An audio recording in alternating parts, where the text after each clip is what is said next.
साथियों नमस्कार। 1 वर्सेस 272। 272 वो लोग जो एक व्यक्ति से सवाल पूछ रहे हैं। 272 वो लोग जो देश के ऊंचे ऊंचे पदों पर कभी बैठे थे, अब रिटायरमेंट के बाद अपने हॉल में बैठे चिट्ठियां लिख रहे हैं। चिट्ठी लिख रहे हैं पूरे देश के लिए, चिट्ठी लिख रहे हैं सुप्रीम कोर्ट के लिए। एक ओपन लेटर राहुल गांधी के खिलाफ जारी किया गया 272 एमिनेंट लोगों के द्वारा। इन एमिनेंट लोगों में कौन कौन शामिल है? 16 जज, 123 retired bureaucrat including 14 ambassadors and 133 retired armed forces officials. ये वो लोग हैं जो कि कभी देश को चला रहे थे, ये वो लोग हैं जो कभी देश में सबसे जरूरी पदों पर बैठे थे। उन्होंने चिट्ठी लिखी। चिट्ठी में क्या लिखा? यह चिट्ठी आपको स्क्रीन पर फिलहाल के लिए दिखाई दे रही होगी। चिट्ठी में लिखा है कि राहुल गांधी चुनाव आयोग पर सवाल करके देश को बदनाम कर रहे हैं। राहुल गांधी चुनाव आयोग से सवाल पूछकर चुनाव आयोग की साख पर बट्टा लगा रहे हैं। राहुल गांधी चुनाव आयोग से सवाल पूछकर देशद्रोह कर रहे हैं। देशद्रोह वाली बात हम कह रहे हैं, लेकिन क्या सवाल करना किसी की साख पर बट्टा लगाना है? क्या सवाल करना किसी की बदनामी करना है? हम आपको खबर दिखाते हैं, खबर में कोई गलती हो जाए तो आप हमसे सवाल कर सकते हैं। क्या इससे हमारी बदनामी हो गई? क्या आपकी मंशा हमें बदनाम करना था या फिर इस पूरी प्रक्रिया को बेहतर बनाना था? चुनाव आयोग पर जिम्मेदारी है देश के सबसे जरूरी प्रोसीजर को सही तरीके से कंडक्ट करवाने की। देश का सबसे जरूरी प्रोसीजर, एक डेमोक्रेसी का सबसे जरूरी प्रोसीजर इलेक्शन होता है। इलेक्शन हमारे प्रतिनिधियों को चुनता है। अगर वही ठीक तरीके से नहीं हो रहा है या फिर किसी एक पार्टी को लगता है कि वो ठीक से नहीं हो रहा है और वो सबूत प्रोवाइड करवा रहा है, तो फिर चुनाव आयोग को उसे गलत या सही साबित करना पड़ेगा। या तो इल्जाम गलत है या सही है। अगर आप उन्हें इग्नोर करेंगे तो दोनों ही नतीजों पर हम कभी नहीं पहुंच सकते। अगर आप इग्नोर करेंगे तो देश को कभी पता नहीं चल सकता कि राहुल गांधी की बात सही है या गलत है। दो ही चीजें हो सकती हैं, या तो राहुल गांधी झूठ बोल रहे हैं या सच बोल रहे हैं। जो या तो राहुल गांधी के पेश किए हुए सबूत झूठे हैं या सच्चे हैं, इसका पता केवल एक व्यक्ति लगा सकता है। फिलहाल के लिए वो है ज्ञानेश कुमार, हमारे मुख्य चुनाव आयुक्त, जो कि कहते हैं कि या तो एफिडेविट दो या देश से माफी मांगो। ना नौमन तेल होगा ना राधिका नाचेगी। भैया ये कहां का बात है कि अगर आप पे इल्जाम लग रहे हैं तो कम से कम जवाब तो दे दीजिए। अगर आप कार्रवाई भी नहीं कर सकते, अगर आप जानकारी नहीं दे सकते, कोई जांच नहीं कर सकते, तो जवाब तो दीजिए। जवाब देने के नाम पे चुनाव आयोग ने एक ट्वीट किया था। तारीख थी 5 नवंबर 2025। Dear electors, detailed response to the press conference of LOP Rahul Gandhi is following soon. CEO Haryana, chief election officer Haryana की तरफ से यह ट्वीट आया था। लेकिन आज तारीख है 20, 15 दिन बीत चुके हैं, एक भी जवाब चुनाव आयोग की ओर से नहीं आया है। कोई प्रेस कॉन्फ्रेंस नहीं, कोई जवाब नहीं। कम से कम लिखित में जवाब दे दीजिए। अगर आपको कैमरे के सामने नहीं आना है तो लिखित में जवाब भी दिया जा सकता है, लेकिन अभी तक भी वो सामने नहीं आया है। अपूर्व भारद्वाज इन 272 लोगों की चिट्ठी पर क्या लिख रहे हैं वो भी जरा गौर से देखिएगा। 272 जज अफसर, कांग्रेस की सरकारों में नौकरी, ओल्ड पेंशन स्कीम के मजे, और आज सुप्रीम कोर्ट को चिट्ठी लिख रहे हैं। क्यों? क्योंकि राहुल गांधी निष्पक्ष चुनाव की बात कर रहे हैं।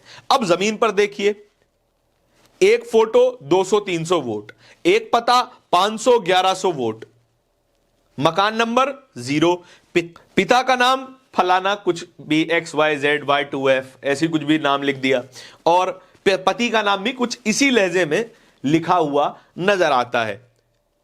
यह सब देखकर भी अपनी कोठियों में एसी चलाकर बैठे, अपनी 7 पुश्तों का इंतजाम कर चुके सवाल पूछ रहे हैं जो सिर्फ देश की बात कर रहा है। अपूर्व भारद्वाज ने पूरी तरीके से राहुल गांधी के समर्थन में ट्वीट लिखा है। कह रहे हैं कि राहुल गांधी तो देश की बात कर रहे हैं, वोट की बात कर रहे हैं।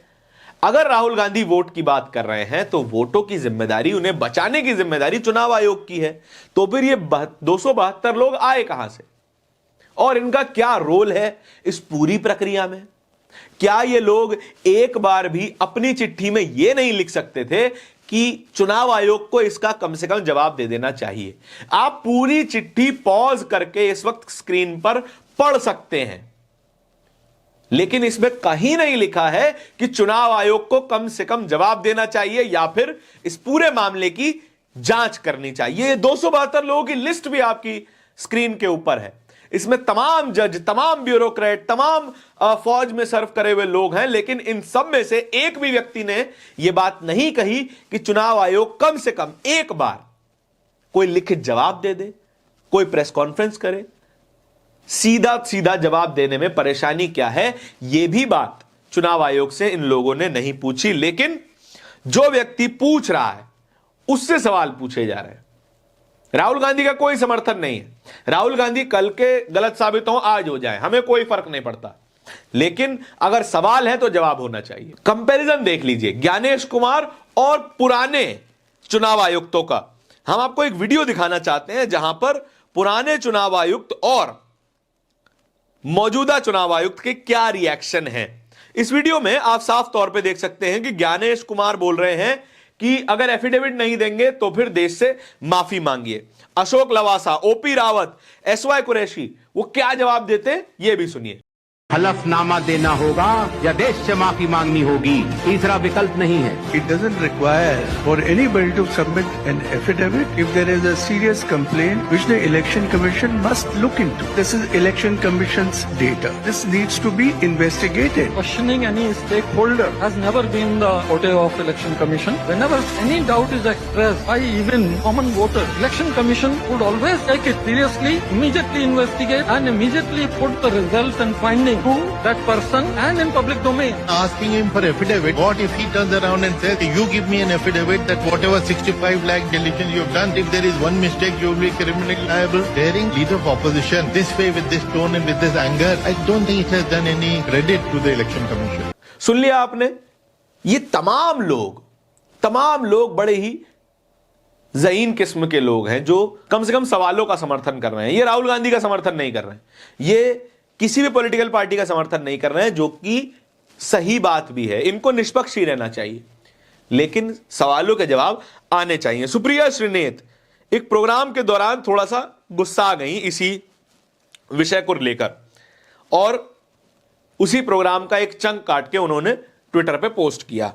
क्या लिख रही हैं? वोट चोरी के सारे सबूत देने के बावजूद यह कौन लोग हैं जो राहुल गांधी से सवाल कर रहे हैं? ज्ञानेश कुमार सिर्फ कलम तोड़ प्रेस कॉन्फ्रेंस करेंगे तो चुनाव आयोग पर ताला लगा दे, या सिर्फ चाय पकौड़ी खाने के लिए चुनाव आयोग है? थोड़ा गुस्सा हो जाती हैं जब इनके नेता के ऊपर सवाल पूछे जाते हैं। सवाल पूछना गलत नहीं है, बेबुनियाद सवाल पूछना गलत है, सबूतों के साथ सवाल पूछना गलत नहीं होता। और जवाबदेही संस्थानों की हमेशा तय की जानी चाहिए।